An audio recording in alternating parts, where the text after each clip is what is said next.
Hi guys, welcome back. Today we're going to discuss a recommendation that someone gave me on YouTube or TikTok. I'm not sure which one it was, but one of you guys mentioned to read this book and it was really quick and I actually really liked it. I learned a lot of new things that I've actually never heard before in starseed visits on board spaceships. So the book is called From Fear to Love and it's by Donna, Lynn, and I got it from Amazon.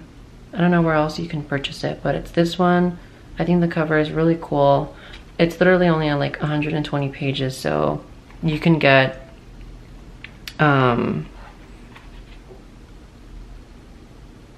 it from there, or I'm actually have to keep it in my hands actually because I have to show you photos. So let's just get right into it. Like all my videos, I just talk about the points that I liked the most and that I found to be worth mentioning the most in a video. And there's like actually a lot of stuff that I wanted to mention. I don't know where you're at with your journey with like UFOs and stuff like that, but I promise you there's probably something new that you haven't heard in this video. So I'm just reading directly from the book, but just like bullet points that I took. Common screen memories for aliens with big eyes include seeing or dreaming of owls, deer, or people with large sunglasses. Screen memories for being on a ship can be round rooms, movie theaters, unusual cars, submarines, or classrooms. Screen memories for the physical exams can involve unusual hospitals, schoolroom volunteers for anatomy class, and even autopsy dreams. Around 1996, Donna had this dream where her extended family and herself were all aboard a ship, as well as many other humans.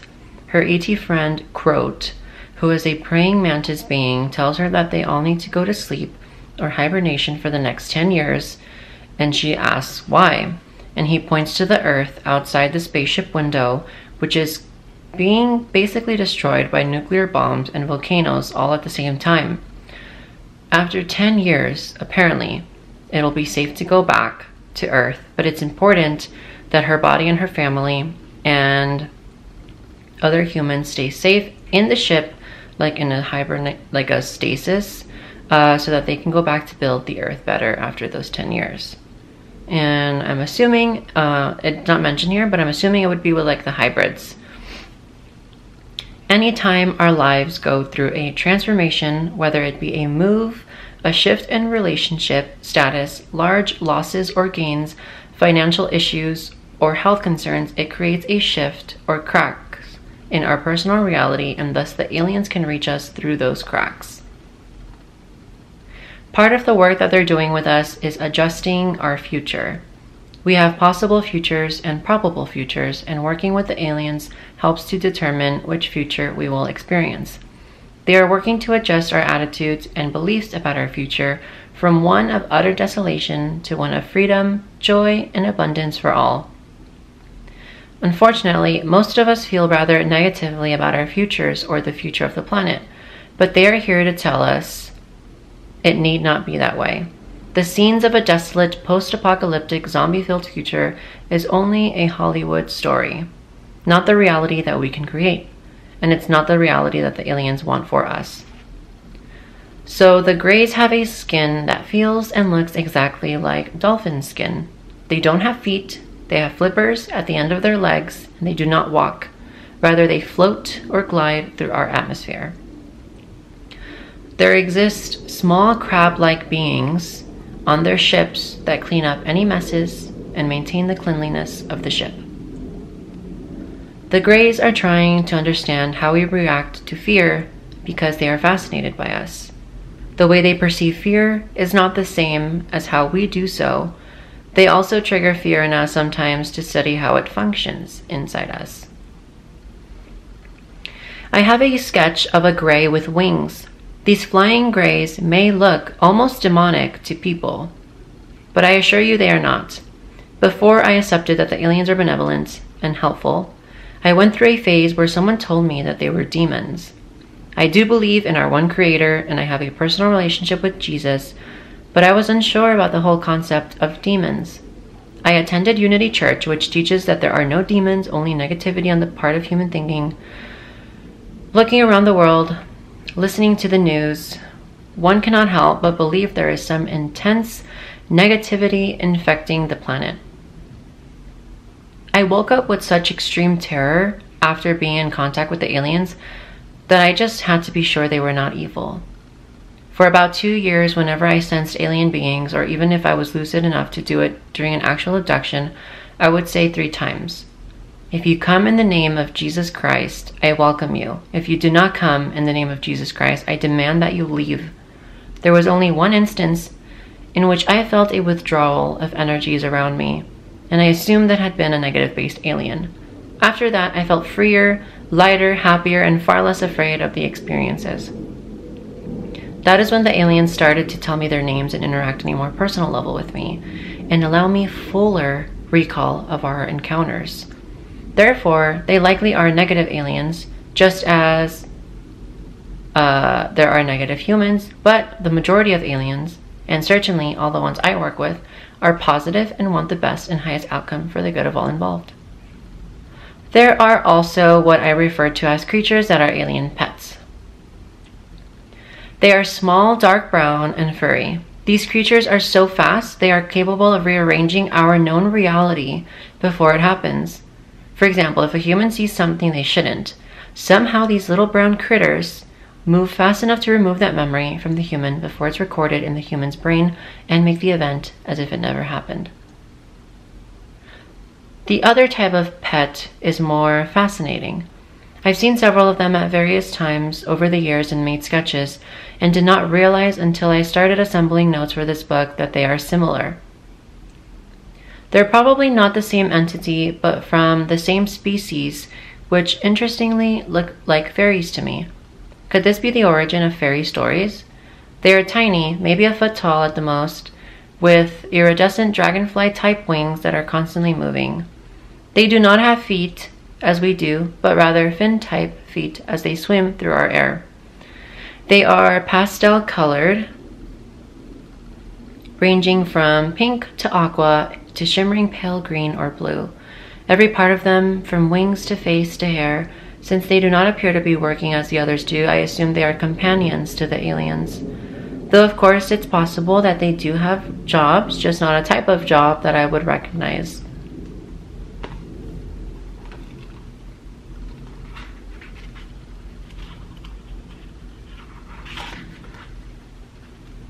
So these are the 2 photos.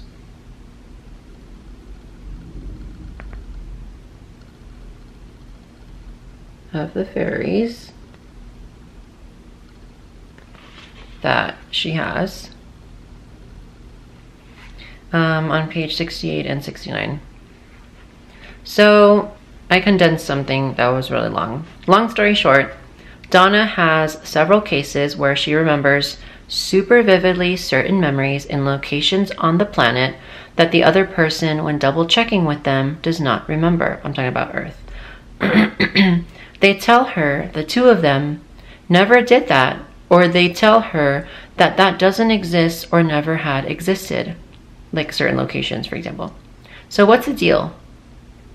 How can I recall these times and places so vividly with these people? Although the day in Hawaii was only a one-time event, I visited the shopping tunnels and the Weeki-Wachee River. I'm not sure which pronunciation is it. I visited the shopping tunnels in that river tunnel frequently, probably at least a dozen times each. I was given a description of reality once by the aliens, who tried to dumb down their version of reality to a level that I could understand. What I took from that was that reality is overlapping on many levels. Just as I sit here and now, and radio waves, TV waves, microwaves, and Wi-Fi waves are passing through my body, to which I am oblivious of, there are other forms of reality that also coexist with us right here, right now, to which we are oblivious to as well.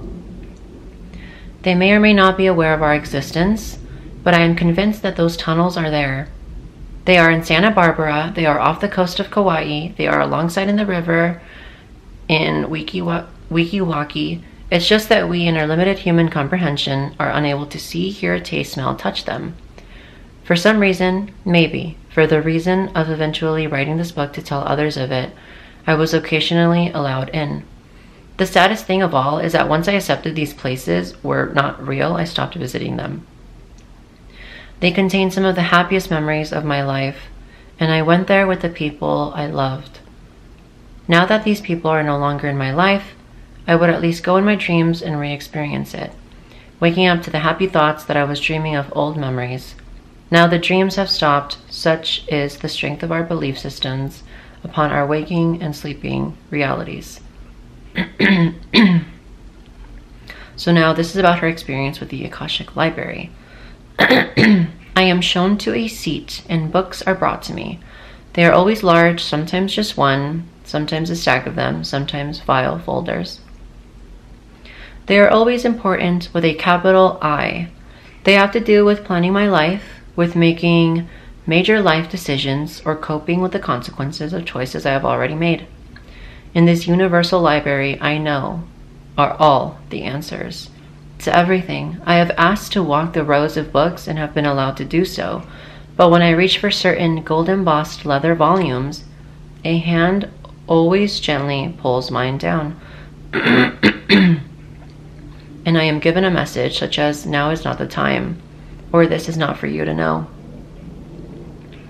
I sense regret and even sorrow in their voice, as though they hold out hope that someday we humans will have the sense to be allowed to read these volumes. But we are not yet ready. Not me, not any of us, not yet. I feel they hold the secrets to the universe, but I accept their judgment knowing that they discipline us with love and justice. Where do the aliens come from? They have given me various answers to that question.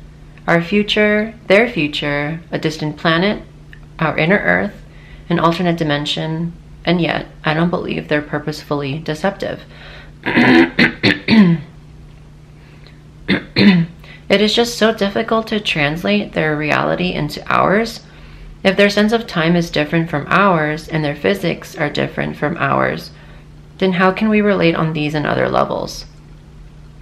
They have shown me a lovely place that has a strong sense of home to me, yet I am unsure if it's another planet or if it's right here, either inside Earth or right alongside us in a parallel dimension.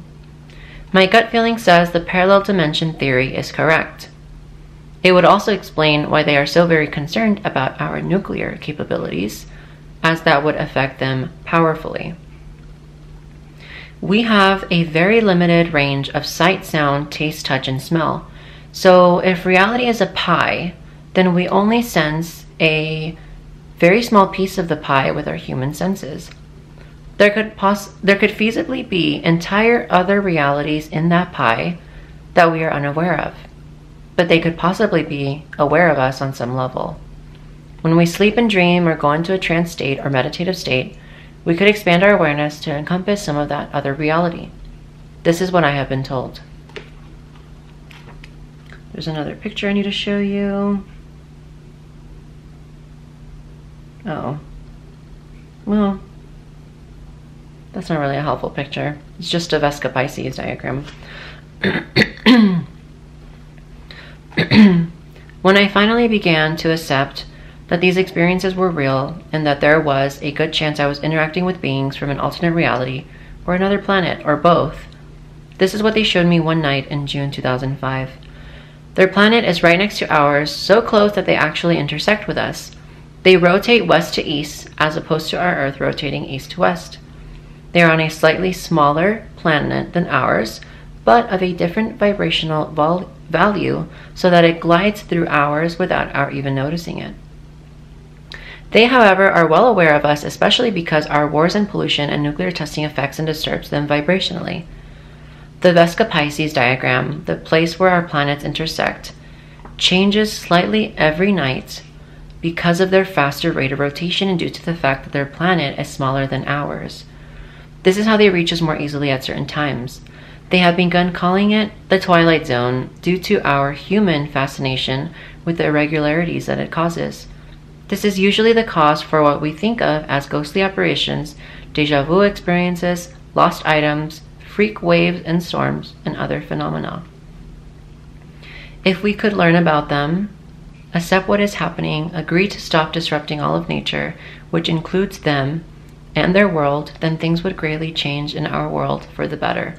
I have wondered why the aliens frequently come in through a door, through a window, out of a closet.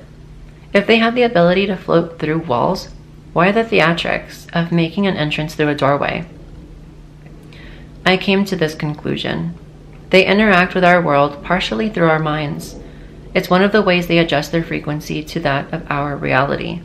In our minds, doors, windows, and closets are portals. The window is a portal from inside to outside. The closet is a portal from a small storage space to the outer room. It then becomes easier for the aliens to present themselves through a portal, and it provides a dual purpose as aiding our human minds to accept what is happening to us. It is acceptable in our reality for someone to come in through a door, so when our mind sees an alien coming through a doorway, it is not quite as alien to us as seeing it float through the wall. Our mind is slightly more willing to accept what it is seeing. Once I was fortunate enough to sit at the controls next to a surprisingly friendly female gray in her controller's seat. And she seemed to enjoy my fright as we cruised at 1,000-mile-an-hour speeds right through the houses, trees, cars, buildings, and even a mountain. She explained telepathically that at that speed, our vibrational rate was different from those of solid objects, and thus we simply passed right through them. To demonstrate, she slowed us down and we headed directly toward the corner of a house. I was horrified that we were going to have a terrible crash, but we simply hit it with a gentle bump as we floated softly in the air. She laughed, or what I considered to be laughing by a gray alien. I then laughed. Also, once the barrier of fear comes down, we can have fun together, get to know one another, and experience reality through one another's eyes. For years, I believed that when I was taken, it was my spirit or soul or consciousness or essence that they took, leaving my heavy earthly body paralyzed in the bed. Wouldn't my husband or family notice if I was gone for a couple of hours, even if it was the middle of the night while everyone was asleep? I have no satisfactory answers, but I have a few theories. They really do take my physical body. They paralyze or anesthetize the rest of the household and take me. They take everyone in the bedroom and or everyone in the household. They take only my consciousness, leaving my body paralyzed and slumbering in my bed, but my body is physically aware of the incidents and feels them, in the same way that a hypnotist can convince persons they are holding a hot coal in their hand and actually raise up blisters. Though there is nothing in the hand, my body remembers what my consciousness experienced, and this results in bruises and markings. These are only my feeble theories. I have no idea what the truth is. The truth is apparently too alien for my limited human mind to accept. I had a dream that my 4-year-old grandson and I were on a spaceship that looked like a hospital inside. The aliens took him, put him in a hospital bed, and started taking blood from him. I was very upset, yelling at them, but my grandson didn't mind at all and told me it was okay. Then one of the aliens explained to me that he was very special and they needed his blood so that they could clone his heart. Then they are going to put his cloned heart into thousands of other people so that they will have a beautiful, special, loving, generous heart like he does. I didn't want to freak you out with the thought that aliens are spying on you constantly, but they drop in for visits and then they leave. After all, we are not their sole reason for living. They have a world and a life outside of Earth, but they are fascinated with us and want to know us better. They do want to interact with the appropriate two-leggeds, but often cannot due to fear. We live with so much fear in our hearts, so much anxiety, worry, and fear in our daily lives that this needs to be reduced as much as possible for health reasons, as well as clear communication with aliens. Meditation, spending time in nature, gratitude for what you have, all help to alleviate the fear. Turn off the evening news and play with a puppy instead. If you have a hard time being grateful for anything, just be grateful that you're breathing. Be grateful that you can read this page. Start small. Worry and fear can be habitual thoughts learned from parents, spouses, friends, and society in general. Be aware of your thoughts, and whenever a fearful thought pops up, counteract it with a thought of love or gratitude or forgiveness. Fear comes disguised as anger, frustration, guilt, shame, jealousy, and if it doesn't feel good, just switch that emotion out for one that does. At first, it takes conscious awareness, but slowly, as love replaces fear in your heart, it becomes more of a positive habit. When you have more love in your heart, it is easier for the aliens to connect with you because they come from a place of love and peace and tranquility. By some accounts, having a piece of meteorite in your home will attract ETs. I have a small piece from the meteor crater near Winslow, Arizona that I keep in my bedroom. The aliens have given me 2 good reasons why they just won't come knocking at my front door, because believe me, I have asked them to do that on multiple occasions. How it would simplify everything if I could just call my local TV station and ask them to send a camera crew to my house. But this is what they've told me. 1 is that we humans are a lower vibration than they are because we still reside with the 7 deadly sins. So this keeps us down. If you had a pond of fly-infested slimy pig shit on one side of you and a crystal clear pool on the other, which one would you immerse yourself in? For some unknown reason, humanity continues to choose the slime of nuclear waste, plastics in the ocean, and other pig shit. Despite this, the aliens can recognize each one of us individually because of our unique vibration and color. Our thoughts, conscious and unconscious, swirl around our heads like bees swarming a hive. Our brain is the hive, our thoughts the bees. So when we sleep, the ego gets out of the way, the thoughts lessen, and the aliens can lower their vibration enough to reach us. However, they don't want to stay down too long because they'd be soaking in that fearful pit in which we immerse ourselves in daily. And number 2 would be that we are brutal, violent, primitive animals surviving on base instincts. We could easily harm or kill frail physical forms. They have explained to me that humans have built a kind of wall around the earth with their fear, a barrier that is nearly impenetrable by other beings who do not exist at the level of fear. There are pinpoints of light shining through this dark wall of fear, however, and those pinpoints belong to those who have escaped the dark mindset of continual fear or have the intention to do so. Looking at Earth from space, it appears to be a dark, foggy barrier surrounding the planet with pinpoints of light sparkling through. Each pinpoint is a being striving to live in the light, striving to live more in awareness, love, and compassion than in fear. This includes animal and plant life. It is not strictly reserved for humans, but the humans who attempt to live in this way shine the brightest because we have the most to overcome. Watching from space, the aliens have shown me that some lights flicker as the person waxes and wanes between discouragement and faith. Some shine off and on like blinking Christmas lights, and a very, very few keep a constant brightness. Often those are people of strong faith, whether it be in religion, angels, faith in their fellow man, faith in themselves, or faith in a higher power.